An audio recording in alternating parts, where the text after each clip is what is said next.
Majka svih srpskih crkava, te temelj srpske duhovnosti, manastir Studenica, spada u najlepše srpske svetinje i najznačajnije manastire hrišćanske vaseljene uopšte. Crkva je posvećena Presvetoj Bogorodici, a glavna slava manastira je Uspenje Presvete Bogorodice.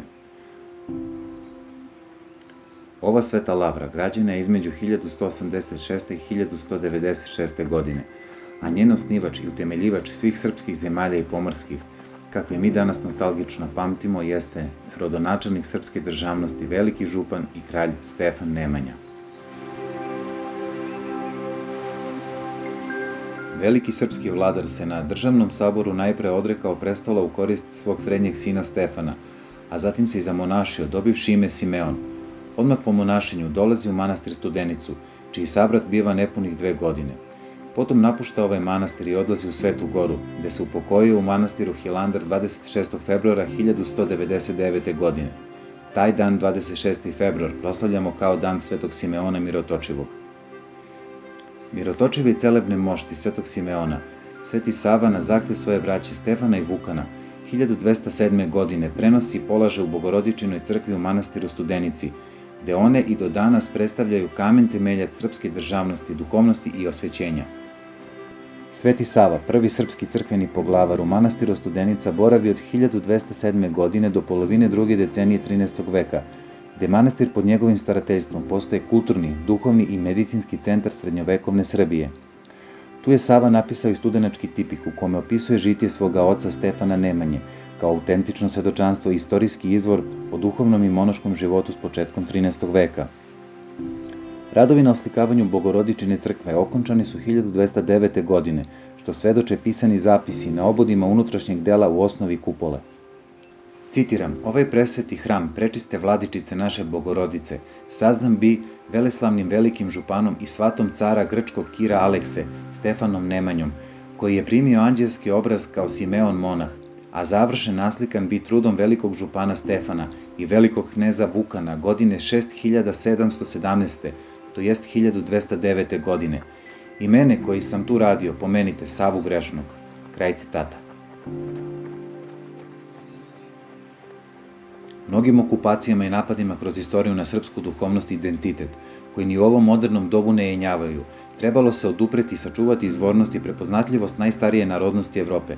U tom pogledu, Srpska pravoslavna crkva igrala je glavnu ulogu u očuvanju i prenošenju zaveta slavnih predaka.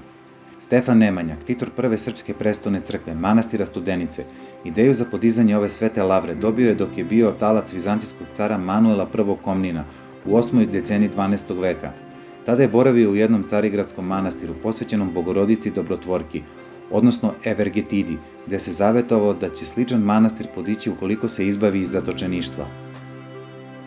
Mesto namenjeno podizanju manastira Stefan Nemanja zadobio je prilikom svog dolaska u lov u tim krajevima, prepoznajući u tom prostoru ne samo prirodnu pogodnost, već i duhovni priziv za osnivanje svetinje. Citiram, naš sveti manastir ovaj, kao što znate, kao pusto mesto beše lovišta zverova behu. Došavši pak u lov gospodinu našem i samodržcu, carstvujućem sve srpske zemlje Stefanu Nemanji, loveći ovde izvole se njemu u pustom ovom mestu da sagradi manastir ovaj, na pokojno množenje monaškog čina. Sveti Sava, Studenački tipik. Kraj citata. Manastirski kompleks je u vidu kružnog utvrđenja, u čijem središtu se nalazi Bogorodičina crkva koja je najstarija sačuvana građevina u ovoj porti. Ona je ujedno porodična grobnica Svete Loze Nemanjića. Crkva je izgrađena u raško-graditeljskom stilu, koji je prvi arhitektonski stil srednjovekovne Srbije i objedinjuje romaničku i vizantijsku umetnost.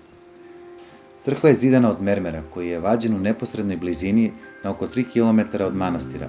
Od tog mermera izrađeni su i ukrasi oko prozora i vrata, takozvana kamena plastika. Upravo ti detalji su deo razloga što se Studenica nalazi na UNESCO-voj listi svetske baštine, na koju je upisana 1986. godine. Klesari koji su radili ove ukrase dolaze iz južne Italije, iz Apulija. Taj raški graditeljski stil sa ukrasima kamene plastike bio je preteča gradnje ostalih manastira, grobnica vladara iz porodice Nemanjića, poput Visokih Dečana, Banjske Žiče i drugih. U sklopu manastira nalazi se Radoslavljeva priprata, koju je podigao unuk Stefana Nemanje, kralj Radoslav, između 1230. i 1234. godine. Zidana je od cige i rečnog kamena, a spolja je bila malterisana i okrečena. Ispred ulaza u Bogorodičinu crkvu u samoj porti nalazi se agijazma, kamena posuda za čuvanje osvećene vode na bogojavljenje. U sklopu priprate se nalaze dve polukružne kapele, od kojih je južna posvećena Svetom Simeonu Mirotočivom, a severna Svetom Nikoli. Takođe zadužbina kralja Radoslava je i kula zvonara iz 13. veka, koja se nalazi nad kapijom i podignuta je u isto vreme kada i priprata. Na njoj je u vreme cara Dušana bila oslikana sveta loza Nemanjića, od koje danas naziremo samo blede tragove crveno-braun boje.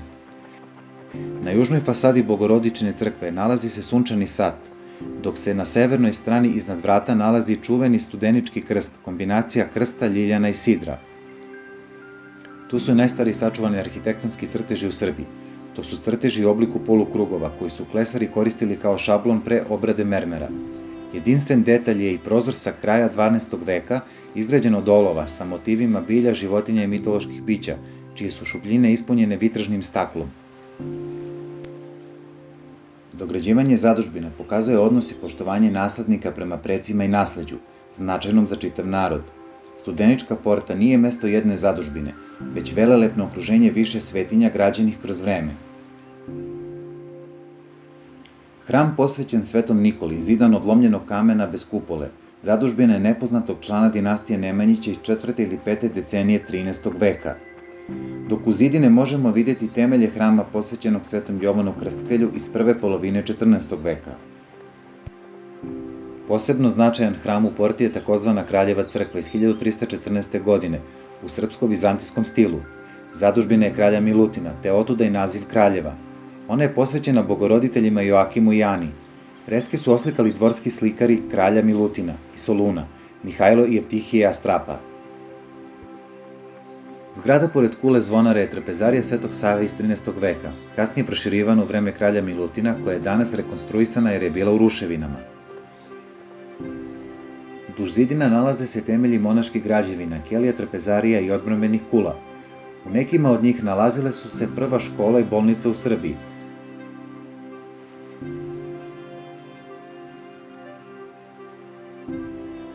Po doprinosima vladarskih loza, Nemanjića, Obrenovića i Karađorđevića, vidi se da je Studenica uvek bila u centru srpstva, kako u državnom, tako i u crkvenom smislu. Današnji konaci u kojima bratstvo manastira obitava potiču iz vremena kneza Miloša i kralja Petra I. Karađorđevića. Bratstvo Studenice danas tiho služi Bogu i ljudima, u molitvi u bogosluženju, u dočeku hodočasnika i razgovoru sa njima, u čuvanju svetinje i njenih vekovnih fresaka i u jednostavnom monaškom radu, da manastir, kao živa duša naroda, nastavi da propoveda veru i bude utočište svima koji mu dolaze. Naši temelji postavljeni u okviru pravoslavne crkve i svih srpskih zemalja i pomorskih, kroz svetitelje i pretke, čvrsti su ne samo na zemlji, već i na nebu. To nam ukazuje i nebeska liturgija projavljena svetim vladikom Nikolajem. Ako se budemo uzdali u Boga i čuvali nasleđe predaka, možemo opstati kao narod. U suprotnom, ako zanemarimo ono što nam je ostavljeno, sami ćemo postati nasleđe drugima, kako uči psaltir, i dade im zemlje narodne i naslediše trud narodni.